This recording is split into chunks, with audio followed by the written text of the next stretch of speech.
मुर्शिदाबाद और मालदा के इलाकों में और जहाँ जहाँ पर भाजपा को जिताने की, मैं साफ बात ये कह रहा हूँ, भाजपा को जिताने की कोशिश करी जा रही है, वहाँ पर मुस्लिम समुदाय के नामों को बड़ी संख्या में निशाना बनाया गया है। सरकार ने जो बेसिक हमारी एक सिटीजनशिप की आइडेंटिटी थी कि हमें राइट टू वोट था, वो भी सरकार हमारा ख़त्म करना चाहती है। इस इलाके से भाजपा के सबसे बड़े नेता चुनाव लड़ेंगे।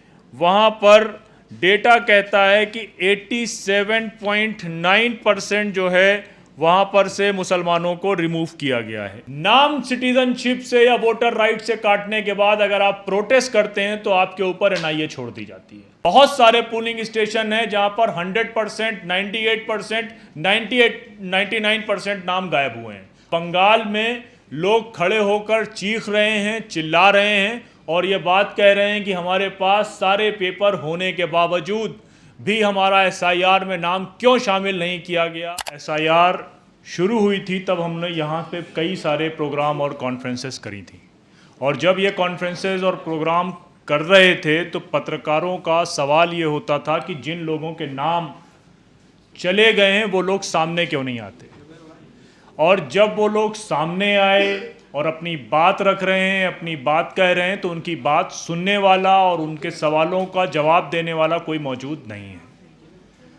एक बड़ी तादाद में खासकर मुर्शिदाबाद और मालदा के इलाकों में और जहाँ जहाँ पर भाजपा को जिताने की, मैं साफ बात ये कह रहा हूँ, भाजपा को जिताने की कोशिश करी जा रही है, वहाँ पर मुस्लिम समुदाय के नामों को बड़ी संख्या में निशाना बनाया गया है।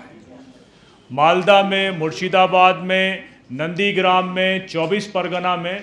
और ये सिर्फ एक इत्तेफाक नहीं है, हमने सैकड़ों लोगों से बातें करी हैं और जिनमें से उनके माता पिता जिनके नाम आ गए हैं, जिनके नाम पासपोर्ट में हैं, जिनके पास पासपोर्ट है, जो पेंशन ले रहे हैं, जो रिटायर्ड जजेस हैं, यहाँ तक कि मैंने 2 दिन पहले मुर्शिदाबाद और मालदा में 2 बीएलओ से मुलाकात करी, जो बीएलओ इस पूरे प्रोसेस को अंजाम दे रहे हैं, जिसमें से एक का वीडियो भी शायद आपने देखा होगा। उन दोनों बीएलओ के नाम गायब हो गए। तो ये सिर्फ इत्तेफाक नहीं हो सकता।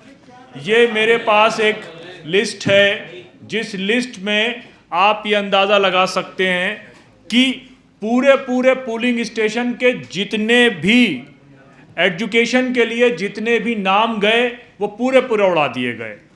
शमशेरगंज 56 असेंबली पार्लियामेंट्री कॉन्स्टिट्यूएंसी है, उस पार्लियामेंट्री कॉन्स्टिट्यूएंसी में कृष्णा सबाना स्मृति स्कूल जो है, वहाँ का जो पोलिंग स्टेशन है उसमें 534 लोगों के नाम जो है वो दोबारा अप्लाई किए गए एजुकेशन के लिए और अप्रूव कितने हुए? 0, यानी कि पूरा पोलिंग स्टेशन उड़ा दिया गया। या विद्यासागर स्मृति स्कूल एक पोलिंग स्टेशन का नाम है, कोई हवाई बातें इसमें नहीं है, डेटा के साथ बात है। विद्यासागर स्मृति स्कूल में 51 नाम गए, सारे के सारे उड़ा दिए गए। 536 नाम गए, 6 नाम बचाए गए, बाकी सारे उड़ा दिए गए। तो ये पूरा डिटेल। या दिघारी हाई स्कूल है, वहाँ पर 104 नाम एजुकेशन के लिए गए और सारे के सारे नाम उड़ा दिए गए, 100% डिलीशन।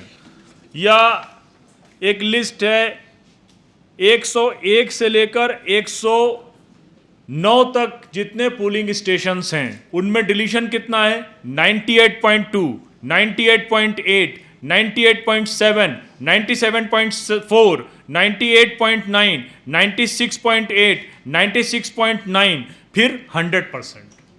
और वो जहाँ जहाँ से 100% लोगों के नाम उड़ाए गए हैं या 96% लोगों के नाम उड़ाए गए हैं, वो सड़कों पर बैठे हुए हैं, सड़क किनारे बैठे हुए हैं, रो रहे हैं, मीडिया वालों से बात कर रहे हैं और वो ये बात कर रहे हैं कि इस पूरे प्रोसेस में बर्डन ऑफ प्रूफ सरकार का होता था, सरकार हमारे नाम शामिल करती थी, सरकार जो है वो राइट टू फूड के तौर पर फेल कर गई। हम 2 रोटी खा नहीं पा रहे, हम भूखे सो रहे हैं, उस पर सरकार फेल कर गई।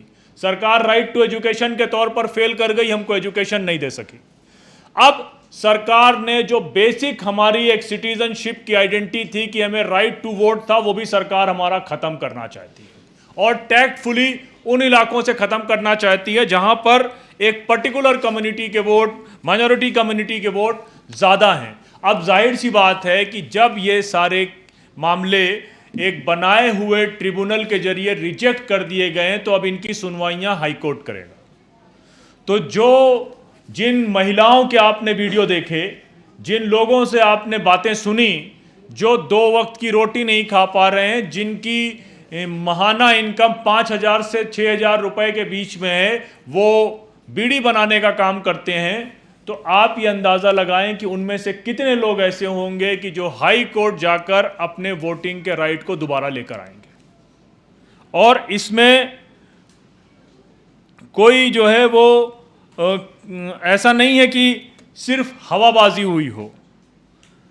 जिस इलाके से भाजपा के सबसे बड़े नेता चुनाव लड़ेंगे, वहाँ पर डेटा कहता है कि 87.9% जो है वहाँ पर से मुसलमानों को रिमूव किया गया है। 87.9% जो लिस्ट आई है उसमें मुसलमान हैं।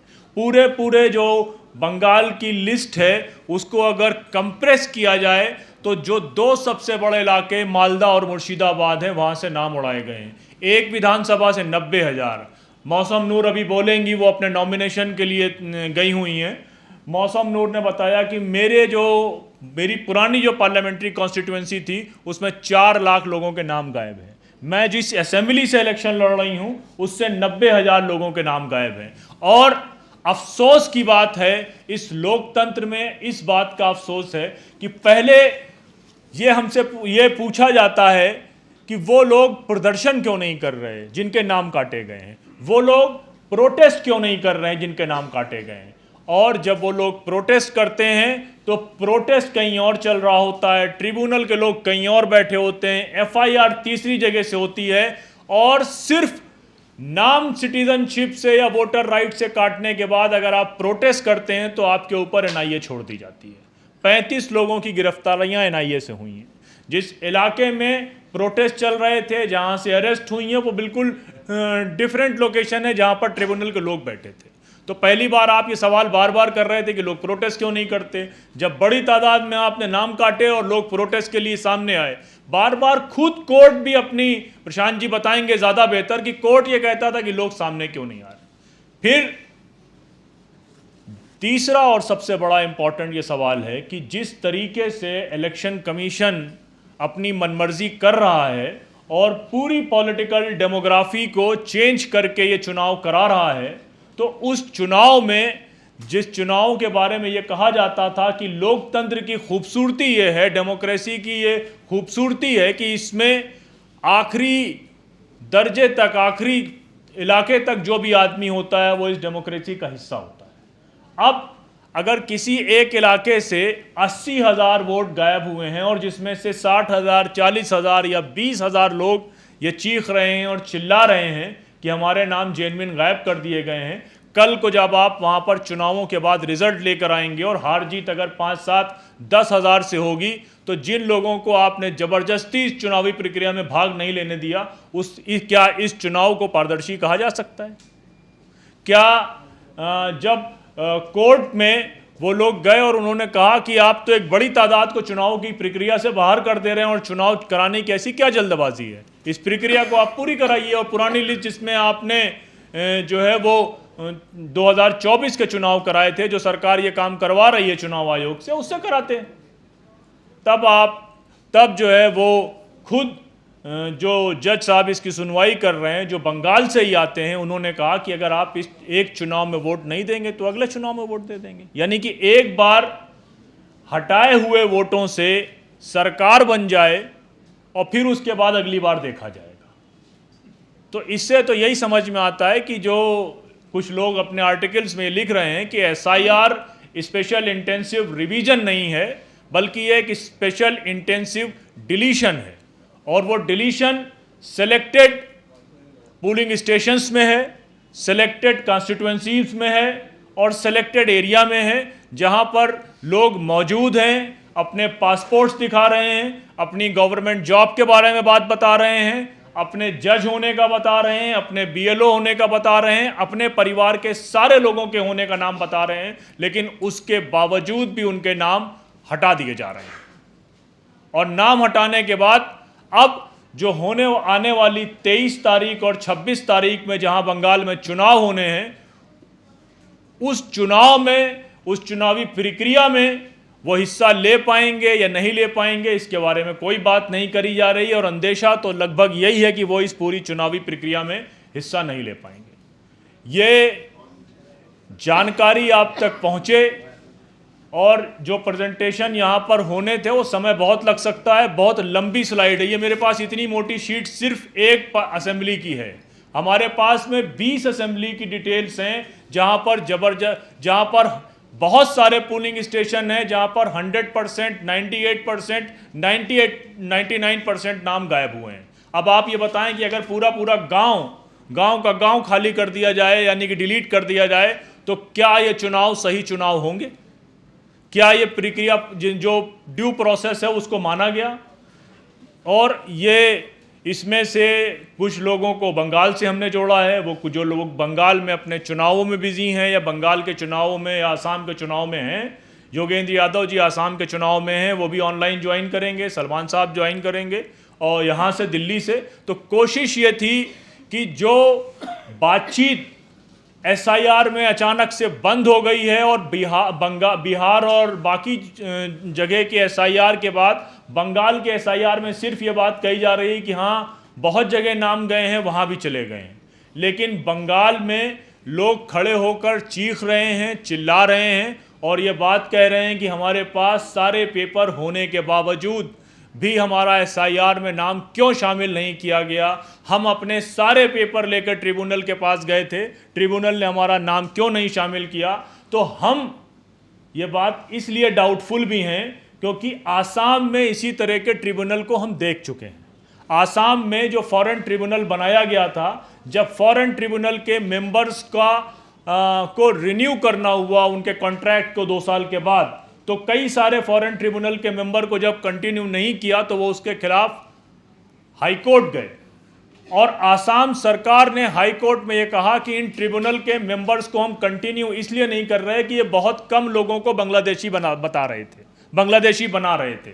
तो हम सबको ये भी लग रहा है कि कहीं ये ट्रिब्यूनल के लोग उसी एजेंडे के तहत जो आसाम में हुआ कि ज़्यादा से ज़्यादा लोगों के वोटिंग राइट को लिया जाए, उस एजेंडे के तहत तो काम नहीं कर रहे हैं। तो ये प्रेस कॉन्फ्रेंस आपके इंफॉर्मेशन के लिए हम लोगों ने अर्जेंट बेसिस पे करी है कि आपको मालूम चले कि पूरे बंगाल में जो चुनाव हो रहा है उसमें एक बड़ी तादाद चुनावी प्रक्रिया से हटा दी गई है, जोर जबरदस्ती के तहत हटाई गई है। और जो लोग वहाँ पर प्रोटेस्ट कर रहे थे, उन प्रोटेस्टर्स के खिलाफ एनआईए जो नेशनल इन्वेस्टिगेशन एजेंसी है उसके ज़रिए तकरीबन 38 लोगों के आसपास अभी तक गिरफ्तारी हुई है। और वो मैसेज क्लियर है कि अगर आपका राइट टू वोट का राइट जाता है तो अगर आप प्रोटेस्ट करेंगे तो आपके खिलाफ केसेस बुक कर दिए जाएंगे।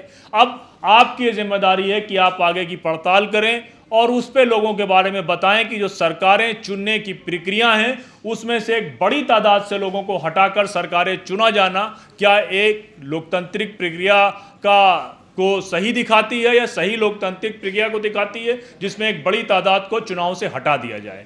और इस बात का भी डर है कि आगे इन लोगों के नाम कभी आ पाएंगे या 2 साल 3 साल बाद आ पाएंगे, या आने के लिए वो किस कोर्ट में जाएंगे और उसका पैसा कौन देगा। जब वो भूखे मर रहे हैं तो उनको कौन पैसा दे पाएगा, या कैसे वो पैसा इकट्ठा करेंगे जहां पर वो हाई कोर्ट में जाकर चुनाव लड़ें। जिस इलाके में ये ज़्यादा नाम काटे गए हैं वो देश के सबसे पिछड़े इलाकों में है, नीति आयोग की खुद की ये रिपोर्ट कहती है।